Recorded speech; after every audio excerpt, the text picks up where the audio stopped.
Каква тема имаш? Имаш време коланци. Гледаш коланците опит към юго. Обаче става тапа и там.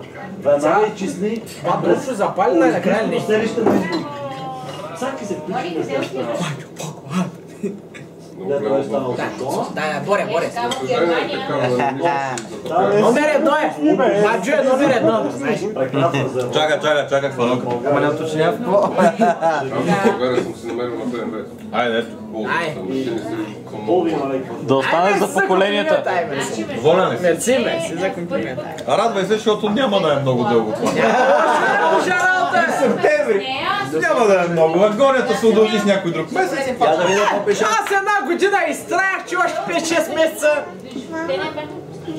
Тук отзад на гърба пише Искане номер 1. Кой сега номер 1? А отпред?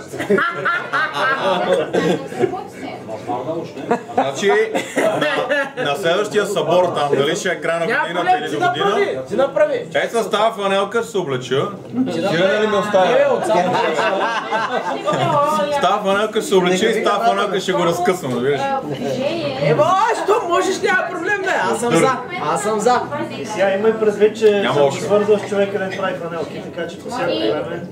Значи каква фанелка мога ти направя, бабко? Само ми Аз днеска кажа, че вече рива пред вратата, а сами направи една турбина да ме би най-накрая молеца. Направи една турбина да ме. Аз го направих, не може да я сложа, бе. Не, там е малко. Там е малко, една по-голяма. Ще му дрежем част от... Добре, няма полез до 15. Днеска пак направих компромис, викам, ай ще бия две. Аз и на то сме направих една ти можа да я сложи, между другото. То той беше преди да сложат с последната. Да, че... Аз не съм като тебе, дето ми слага големи пък. Питай ме, отвори интернет и предварително ги правиш, после виждаш, че не става. На S3 обратно, толкова студена част на S3 обратно, отколко на твоята тълига. Аз не съм му казал направи ми това. Той каза, ще ти направя турбина, направи ми я прави. Моя е грешката. Поискаш са от мен. Може да я сложа, но не си струва, разбираш име. Трябва да обърнеш колектор. Колектори, тръби, какво ли не. По-добре слагам едно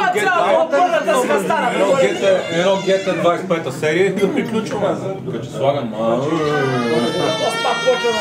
Пак почва да мечтай. Мишката поша да тръпери. Много е страшно, че си болец, ако искаш и GT30. Между другото, слушай малко. С такава турбина, да смяташ,